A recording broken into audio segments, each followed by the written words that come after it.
Hello everyone, I'm Lakma, a PhD student from EPFL and a research assistant at Idiap Research Institute, Switzerland.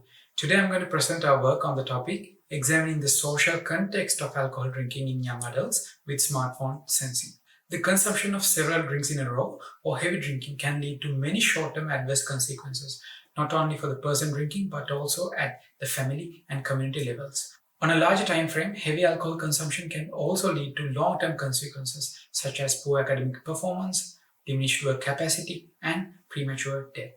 Adolescence and early adulthood appear as a particularly critical period of life for the development of risky alcohol-related behaviors. And in order to limit excessive drinking among young adults, it is essential to understand the etiology and antecedents of drinking occasions. Prior work in alcohol research has emphasized the importance of the social context in shaping people's alcohol use and motives, in the sense that the consumption of alcohol or not and the amounts consumed vary depending on the presence or absence of family members, friends or colleagues, spouse or partners, and other people.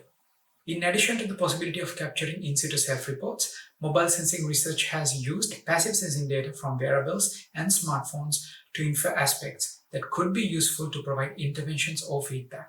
Some such inferences include inferring drinking nights, inferring heavy drinking episodes, inferring walking under the influence, and detecting drunk driving.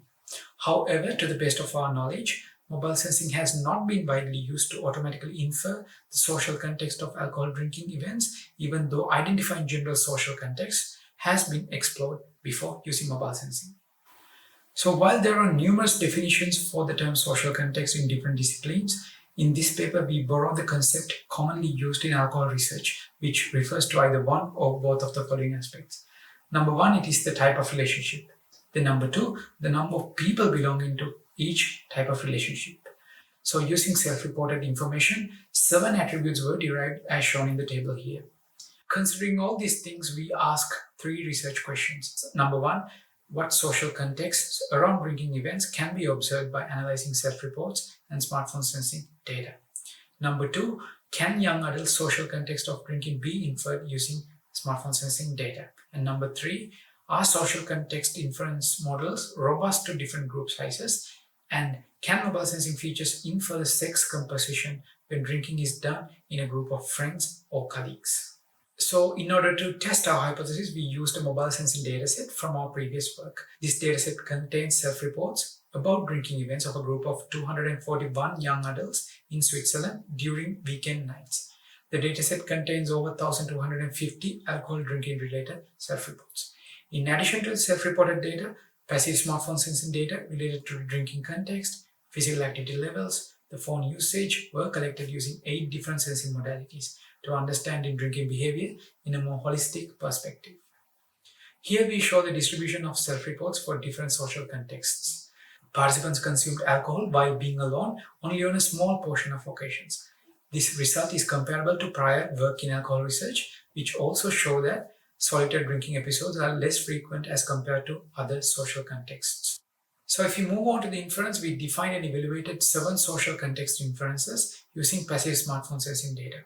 In training, we used leave one use out strategy, and to balance datasets, we used synthetic minority oversampling technique. If we consider results, all the 2-class inference tasks achieved accuracies over 80%. Further, all 3-class inferences achieved accuracies over 75%. When considering 5 model types we used, random forest classifiers performed the best across majority of the inference tasks. This result suggests that passive mobile sensing features could be used to infer both 2-class and 3-class social contexts related to alcohol consumption with reasonable performance. Here we plot distribution of feature importance values for all social context inferences, grouped by different sensing modalities. Overall, accelerometer produced the most informative feature for all 7 social contexts, and the distributions were sparse. Even though location features were not among the highest for any inference, mean feature importance for location modalities were even higher than accelerometer because the location feature distributions are negatively skewed in many cases. Then for different group sizes, in 3-class inferences, results show that regardless of the grouping threshold, family inference performed well. In addition, for friends and people's social contexts, results dipped and later increased to the same level for higher grouping thresholds.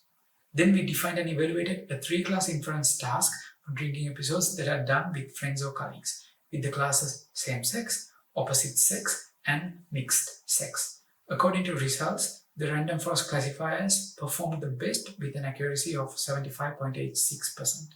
This result suggests that smartphone sensing features can, to some degree, classify the sex composition of drinking groups, but more in-depth work would be needed to understand this phenomenon further.